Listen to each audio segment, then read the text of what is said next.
그러니까 미세혈관 협심증 들으시면 실비도 청구하시면 안 돼요.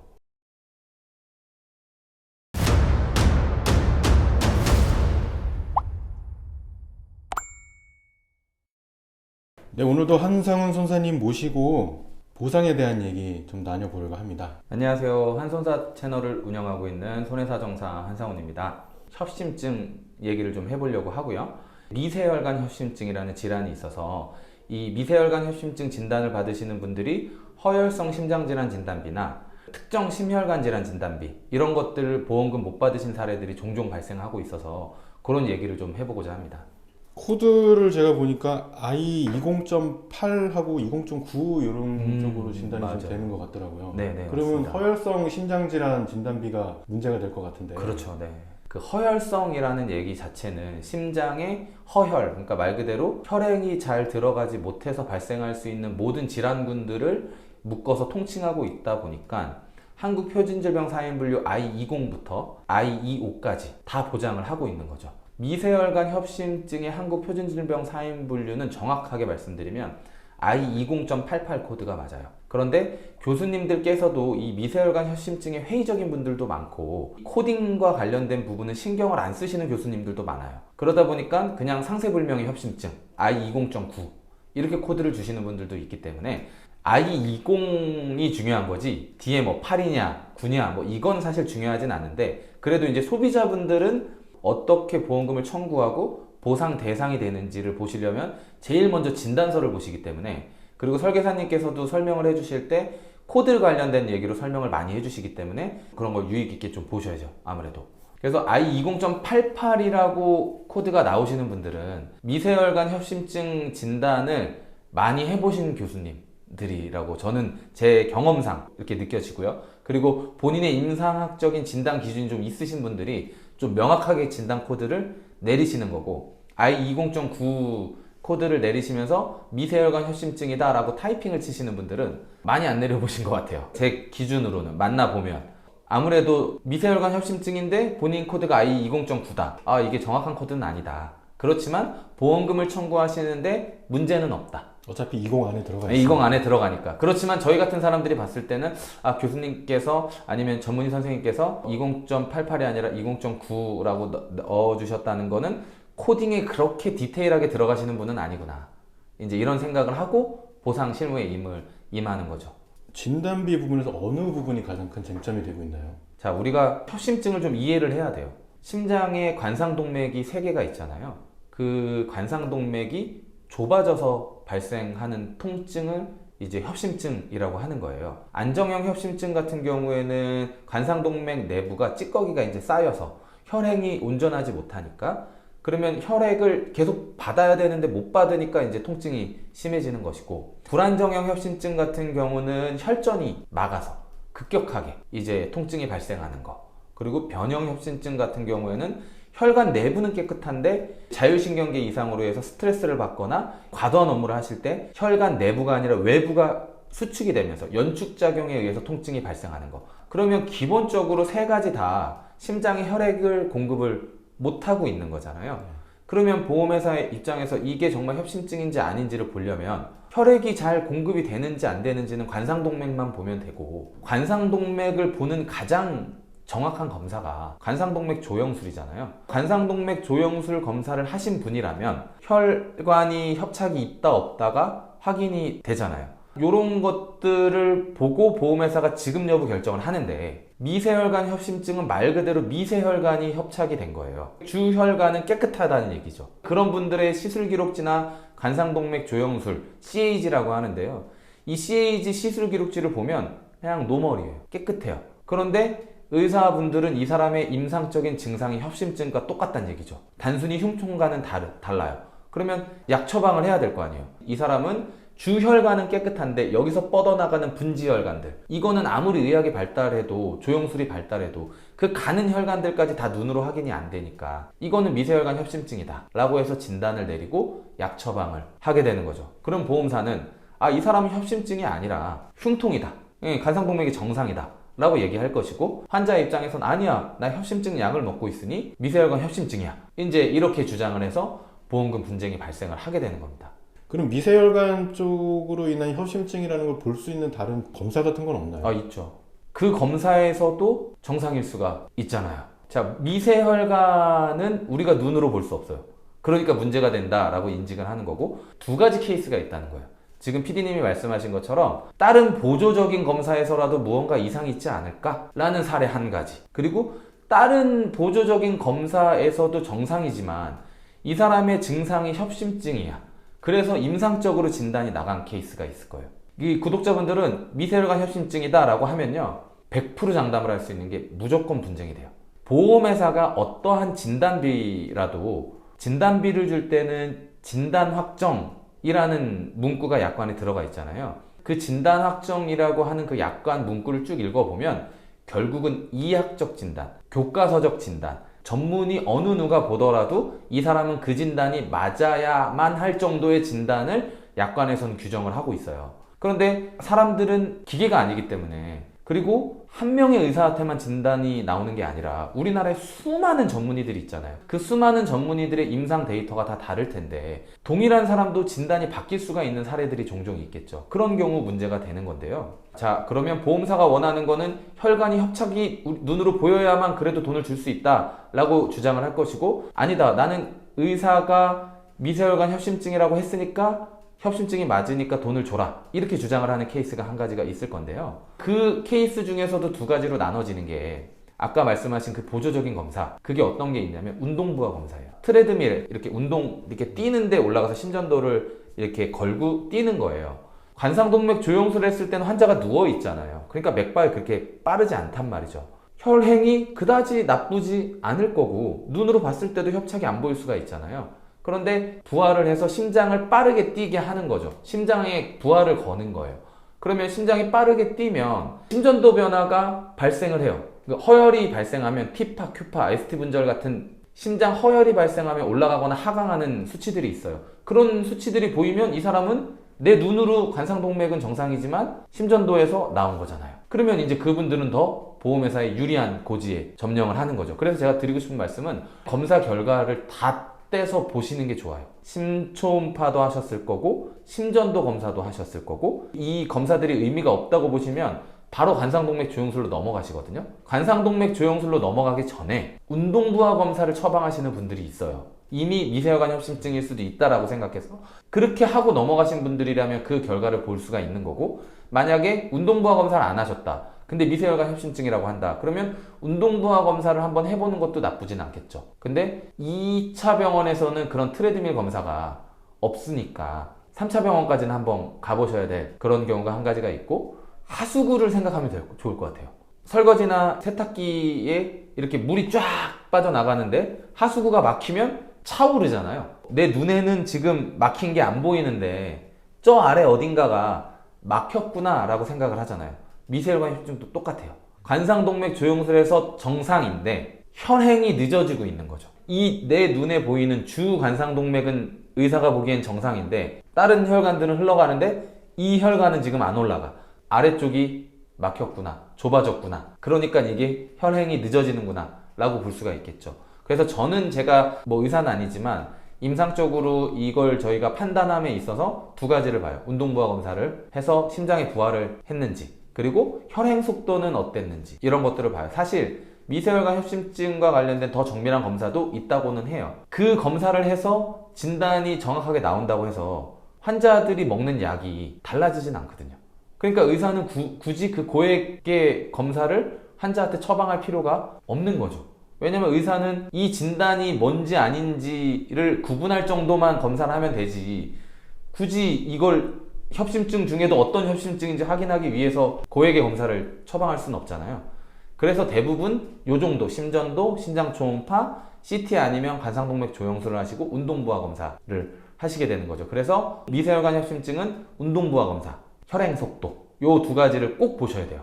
그 시술 기록지에 이제 선생님들이 막 필기체로 쓰시는 분들도 있고, 이렇게 타이핑을 치셔도 이걸 의학약어로 써버리면 일반 분들이 보기에는 조금 어려우니까 그런 부분들은 조금 이제 전문가 도움을 좀 받으셔야 되는 거고, 그렇게라도 해서 진단이 어느 정도 나오신 분들이라면 내 협심증에 대해서 입증하실 수가 있겠지만 다 정상인 경우, 그러면 그분들은 어떻게 되냐 이거죠.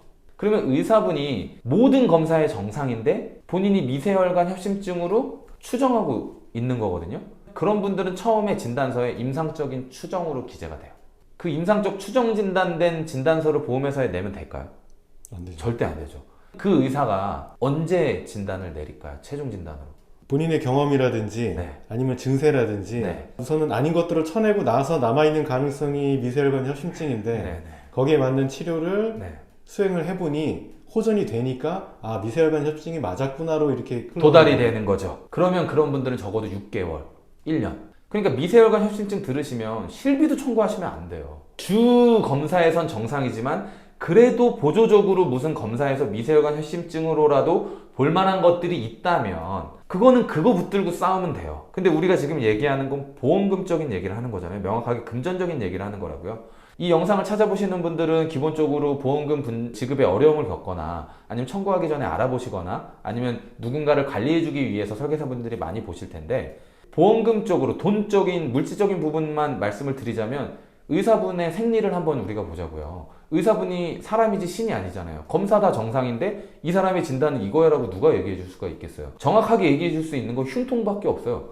가슴 통증이 와서 검사를 했으니까. 그럼 흉통은 최종 진단이겠죠. 그렇지만 협심증은 의심 진단이나 추정 진단이 되겠죠. 그러면 의사분이 협심증과 유사한 임상적인 증상을 호소하는 환자를 검사를 해보고 확진이 아니라는 이유로 그냥 돌려보내야 되나요? 협심증 진단받고 죽을 수도 있잖아요. 혈액이 갑자기 안 가면 죽는단 말이에요. 그러면 의사는 뭘 해야 될까요? 약을 줘야 되겠죠. 그럼 약을 주려면 진단을 넣어야 될 거 아니에요. 그 진단은 최종 진단이 아니더라도 약은 줄 수가 있겠죠. 협심증 약이 되게 여러 가지예요. 그리고 협심증 약을 먹으면 두통이 오시는 분들도 있고 구토를 하시는 분들도 있어요.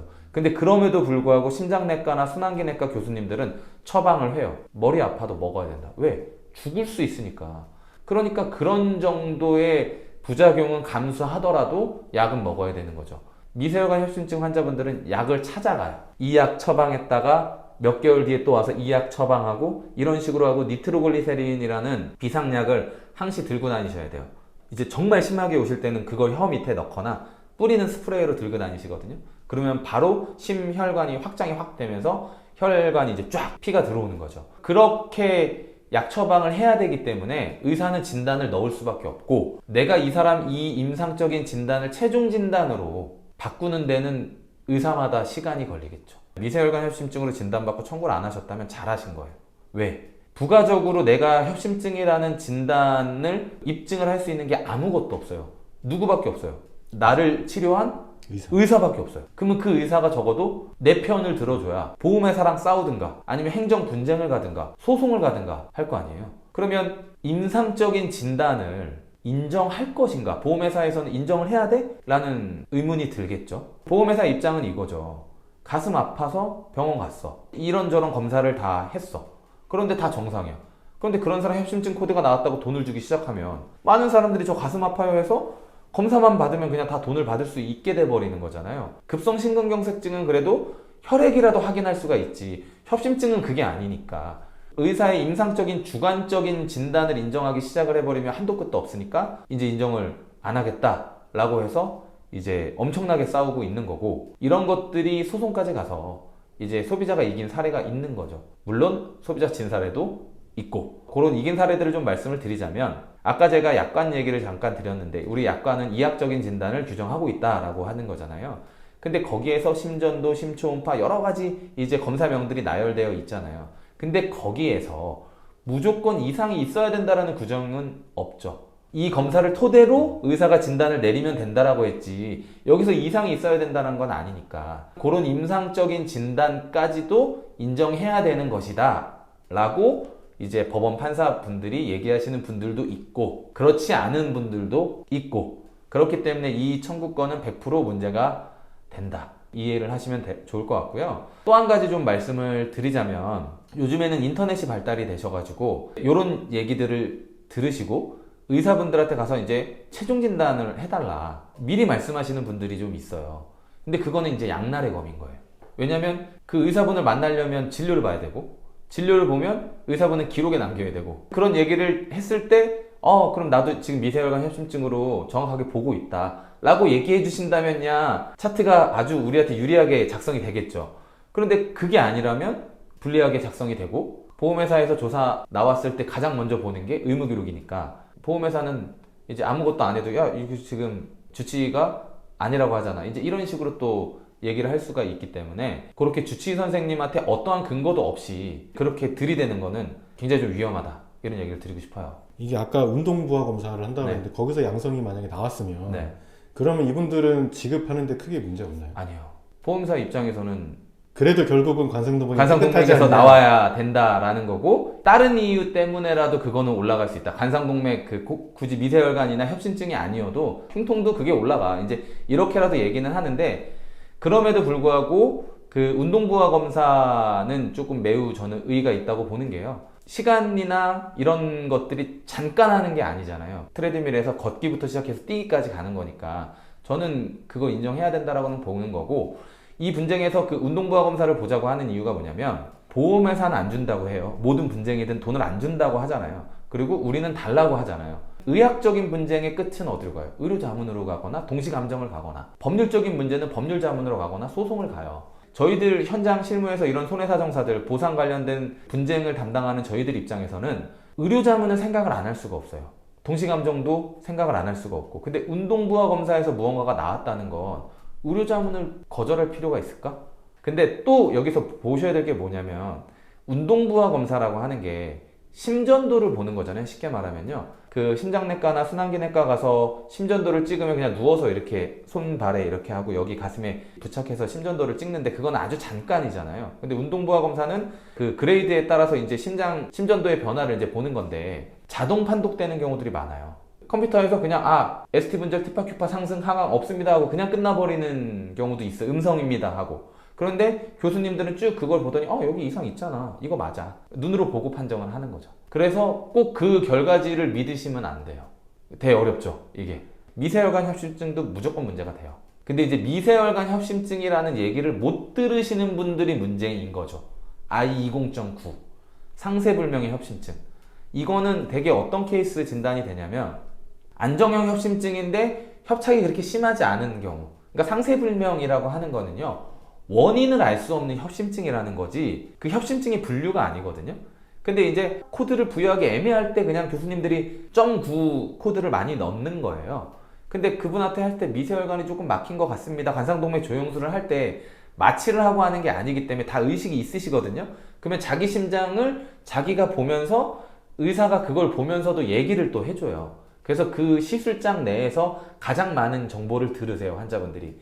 그러니까 그걸 들으실 때 이게 정상인데 그래도 저는 좀 혈관이 좀 막힌 것 같아요, 이런 식으로라도 얘기를 들으시면 이제 이렇게 알아보시면 되지만, 근데 그런 얘기도 잘 못 들으시고 I20.9 나와가지고 보험회사에 청구했는데 보험사는 그냥 이상 없다 이런 식으로 몰아가 버리면 이분도 답답한 거죠. 그러면 I20.9 내주신 분은 미세혈관 협심증에 대한 크게 관심이 없으신 교수님들이 많기 때문에, 임상적인 진단을 우리가 주장하려면 그 환자를 치료했던 의사의 소견이 가장 중요하잖아요. 그러면 소견이 잘 나와야 되잖아요. 그럼 소견을 과연 잘 써주실 수 있을까? 라는 생각이 사실 좀 들죠. 그래서 미세혈관 협심증은 청구 전에 도움을 받으시는 게 그나마 보험금 지급 확률을 높이시는 길이고. 그러면 환자분들이 3차 병원에서 진단을 받으셨다 하더라도 네. 다른 3차 병원에 의뢰를 한 번 더 해서 소견을 받아보는 것도 좋긴 그것도 나쁘지는 않죠. 보험 분쟁 중에. 그러니까 투트랙으로 좀 가야 돼요. PD님 말씀하신 것처럼 그렇게 운영을 해요. 저희들은 이제 환자분들 성향이 이렇게 많이 문의가 되다 보니까 각지의 교수님들 자료들을 볼 수가 있고, 일을 하다 보면 교수님들을 많이 만나게 되잖아요. 그러니까 환자분들 사례를 봐서 이거 지금 여기 병원보다 이 정도 사례면 이 교수님이 좀 더 낫더라, 이런 것들을 봐서 투트랙으로 진행하는 경우들이 있어요. 진단 나온 거 진단 나온 거대로 싸우면서 이제 다른 병원도 좀 알아보는 경우들도 있죠. 전문가의 도움이라는 게 사실 어찌 보면 그게 가장 큰 그게 걸 제일 수도 중요하죠. 있는 예. 이게 진단까지를 손에 넣으려고 하면 그거는 약간 모럴성 청구가 가깝기 때문에 그럴 수는 없는 거고요. 보험 분쟁 중에 내 질환에 대해서 정확하게 알고 싶으신 분들도 있을 거고요. 감정이나 자문도 결국은 다른 사람한테 의뢰해서 그걸 받아보는 거잖아요. 그러니까 소비자 스스로가 그렇게 내가 유리한 자료들을 취득하거나 입증 책임을 진행하는 것과는 조금 별개로 좀 보셔야죠. 진단을 받아내고 말 거야, 이 진단을 받아내서 이건 난 보험금을 받아낼 태아까지 가면 안 되는 거고, 자연스럽게 아파서 병원 가서 진단이 나왔는데 보험사가 그걸 인정하지 않는 선에서 나도 내 의학적인 자료를 준비하는 선에서 병원을 다니시는 거는 나쁘진 않죠. 그렇지만 이미 주 병원이 있는데 다른 병원을 가서 자문을 보시는 게 교수님 입장에서 굉장히 기분이 나쁠 수가 있죠. 심장 문제는 사실 관상동맥 조영술을 이 병원 저 병원에서 할 수 있는 게 아니에요. 뇌혈관 질환은 뇌 한번 찍어보고 몇 개월 뒤에 또 찍어볼 수 있잖아요. 관상동맥 조영술은 그렇게 자주 할 수 있지 않아요. 그렇기 때문에 대부분 그 관상동맥 조영술을 하신 분의 의견이 매우 중요하다. CD를 구워서 다른 병원을 가셔야 된다는 얘긴데, 그럼 다른 병원 의사 입장에서 내가 보면 내 환자도 아니고 그냥 자문을 하는 것밖에 안 되거든요. 그러면 진단서 자체를 거부하실 수도 있어요. 내가 당신한테 진료로 왔으니 내 진료의 소견은 얘기해주고 약 처방은 했을지언정 그런 나는 당신한테 검사 처방을 내린 게 없기 때문에 진단서는 못 쓰겠다. 이러시는 분들이 되게 많아요. 그래서 그런 병원 선택이나 이런 것도 잘 하셔야 돼요. 우리가 보험금을 청구할 때 분쟁의 단계가 있잖아요. 청구를 하면 접수증을 교부하고 1차 서면 심사가 진행이 되고, 그 다음 현장 조사, 그 다음에 행정적인 분쟁, 그 다음 소송, 이런 단계로 진행이 되는데, 어느 단계에서 전문가 도움을 받느냐가 첫 번째로 가장 중요한데요. 이 미세혈관 협심증은 무조건 청구 단계예요. 확률을 높이려면. 그러니까 저희가 막 진짜 안 되는 분쟁 단계에서 오시면 저희가 선임을 안 하는 경우도 많아요. 미세혈관 협심증은. 좀 미세혈관 협심증 진단을 받았다, 아니면 I20088 진단서가 있다 라고 하시면 그냥 실비 청구도 다 내려놓으시고 제가 홀딩하는 경우가 더 많아요. 지금 진단받고 진단서 나왔어요. 근데 최종 진단이에요. 근데 지금 치료받은 게 한 2달밖에 안 돼.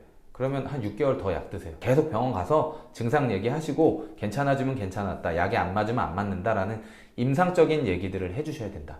왜냐면 이긴 판례를 보면요, 의사가 임상적으로 진단을 내릴 정도로 많이 진료를 보신 분들이 이겼어요. 그런 분들은 법원에서 사실조회가 왔을 때도 잘 쓰시겠죠. 왜냐면 나는 이 환자를 내가 가장 오래 봤고 나는 내 진단이 정확하다고 생각하니까. 그러면 의사의 영역에서 미세혈관 협심증에 대한 진단 기준을 써주시겠죠. 근데 이게 웃긴 게 뭐냐면 미세혈관 협심증에 대한 의학적인 진단 기준이 없어요. 판례를 보면 그 기준이 없다 이거예요. 그러니까 기준이 없는 걸 보험회사는 자기들이 만든 그 기준, 관상동맥 조영술 딱 그 것만 들이대는 거고, 이제 많은 교수님들은 그런 거에 대해서 연구하고 이제 하시는 분들은 기준이 없고 자기가 임상적인 기준이 있고 이 약을 먹어서 호전이 되고, 그럼 무슨 검사가 더 필요해? 이 사람은 그 무슨 질병인데? 그렇게 들어가는 거죠. 설계사분들도 미세혈관 협심증이라고 하면 설계사님들 선에서도 이미 스톱을 걸어주고 제동을 걸어주셔야 고객분들이 보험을 받을 확률이 매우